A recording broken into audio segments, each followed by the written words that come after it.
What's up, everybody, and welcome to the Go Home Show, Monday Night Raw, Week 4, July 1994. We are heading into In Your House. This is the Book It Better YouTube series.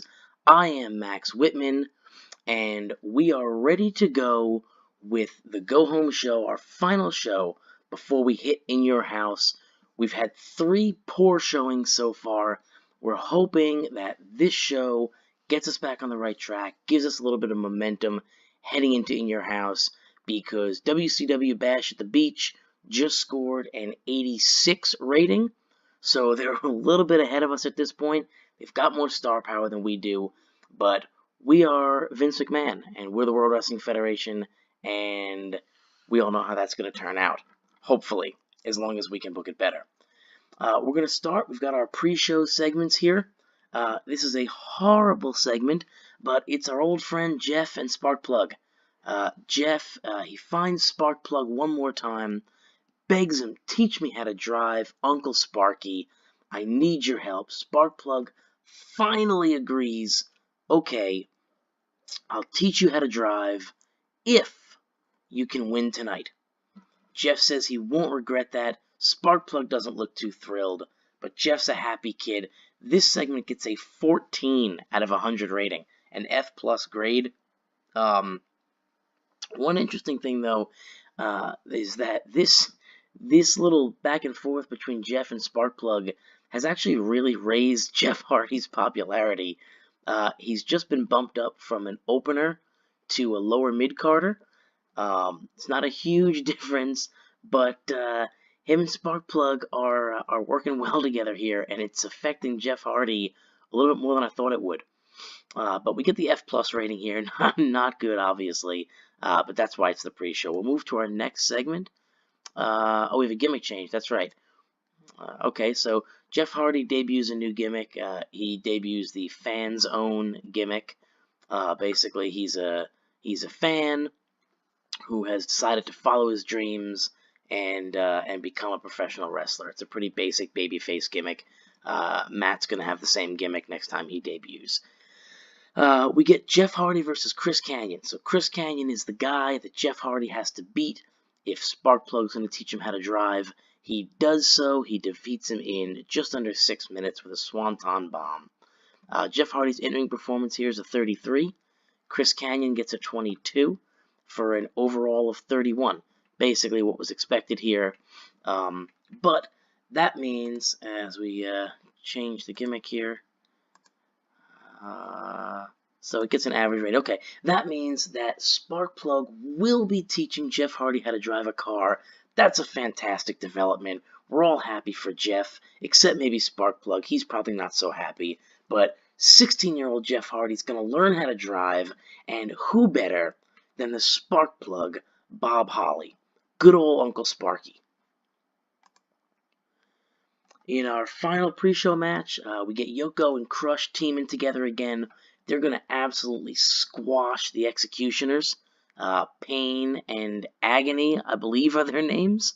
It's 4.5 minutes. Crush defeats Pain with a chokeslam. Yokozuna head and shoulders above everybody else. He gets a 75 rating.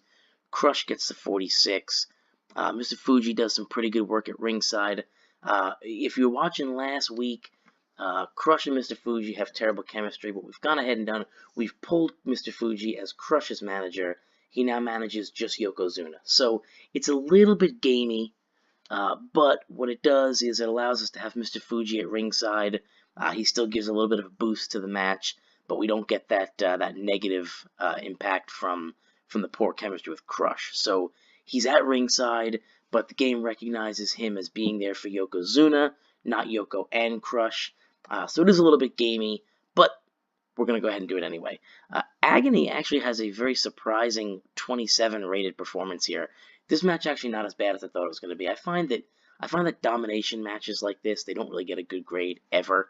Very rarely do they actually, get something a good grade. And we got 2 jobbers in here. This is basically hey, look how big Yoko and Crush are. Watch them dominate these 2 losers here. We're going to move on into our opening. It scores a 72. It's basically our opening hype video, right? It's building all our, advancing all our segments here. Scores a 72. It's a B minus. It's not terrible. It's a decent opening one. This is basically where our announcers are talking about the Bret and Owen feud, the world title feud. They're hyping in your house, all the big matches there. They announced the main event for tonight is going to be champion versus champion, Bret versus Diesel, going one-on-one in our main event tonight. They also announced that Bam Bam Bigelow, the #1 contender, will be in action against Tatanka. And we get a special tag team match today. It's going to be Chris Jericho and the Heartbreak Kid Shawn Michaels teaming up to take on Bob Backlund and Lex Luger. So that's going to be our card for today. They're basically just kind of hyping all that. And it scores a 72. Not a terrible way to open it up. It says Owen Hart's not suited to his gimmick. The Undertaker's not suited to his gimmick. That's going to be something interesting that we may have to look into. And Paul Bearer is not suited to his gimmick. So Bret vs. Owen and Razor vs. Diesel, both storylines advance with this. They don't gain or lose any heat. I'm okay with that. This wasn't designed to gain or lose heat, just kind of designed to get us off to a good start. So we're going to head right into our first segment. And wow, this is a terrible segment.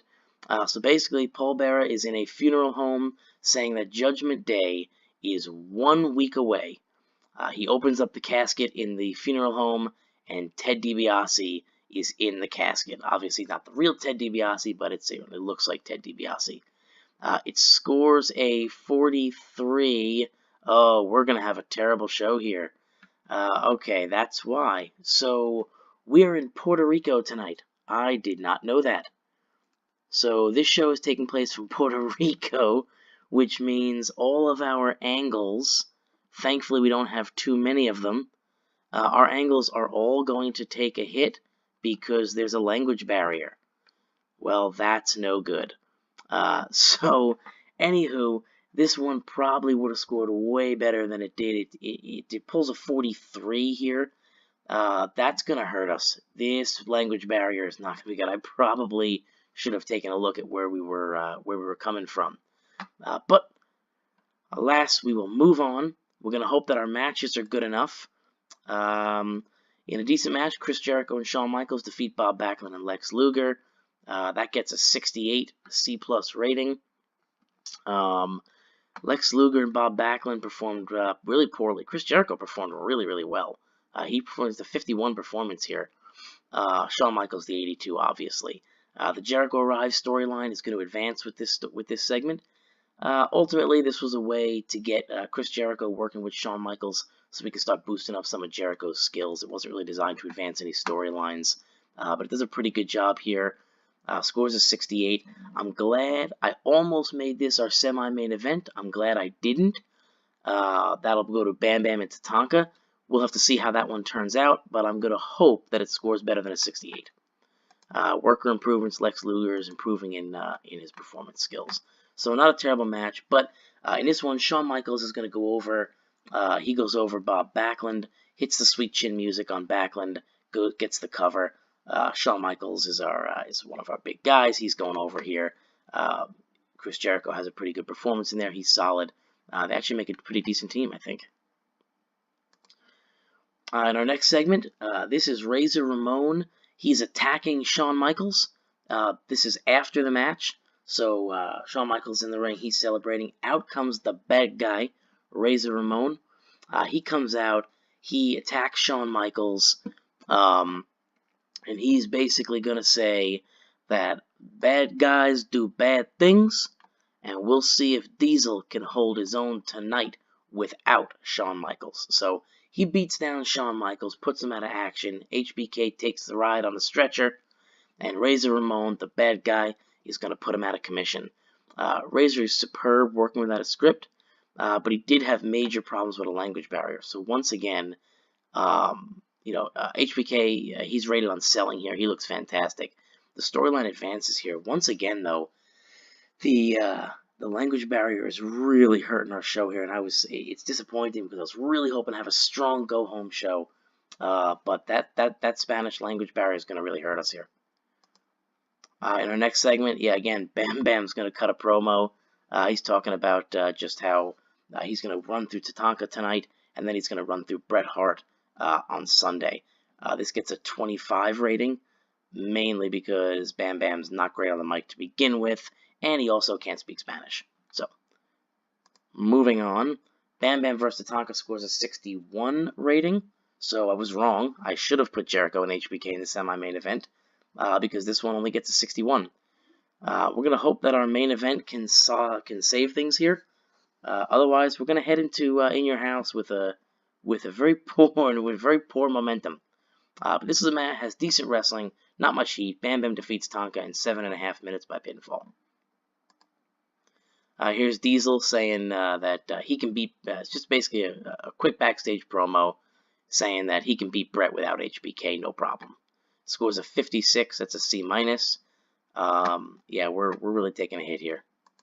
Our main event's gonna get an 80. So hopefully the main event can pull us up and get us up into an overall show grade that's going to be beneficial to getting some momentum going for us.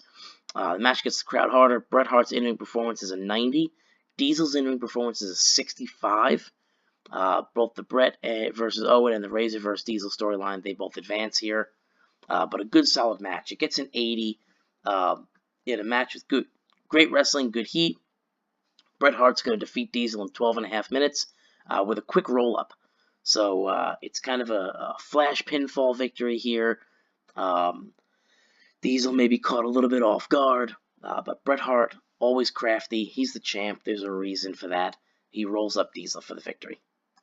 After the match, Owen and Neidhart are going to come out onto the apron, onto the ramp, and they're basically going to tell Bret that you can beat Diesel all you want, but this Sunday you will lose that World Wrestling Federation Championship. Owen Hart did a great job interacting with the crowd, but again, that language barrier killed us. So I'm actually surprised we were able to get pretty much throughout this whole show. We got high 60 grades, even with the language barrier. So the final score here might not be so solid, but I think this show, if we hadn't been in Puerto Rico, or if I had recognized that we were in Puerto Rico and had less angles, we would have scored way higher here. But we're going to end the show. I think the guys still did a pretty good job pulling C+ grades, even though they couldn't really communicate with the crowd. We're going to end the show here, see what we grab. It's a 66. It's going to increase our popularity in 7 regions, lose its popularity in 11 regions. We pull a C+ final grade. Again, not the worst, but we did not really build into In Your House all that strong. We do have a pretty decent In Your House card, but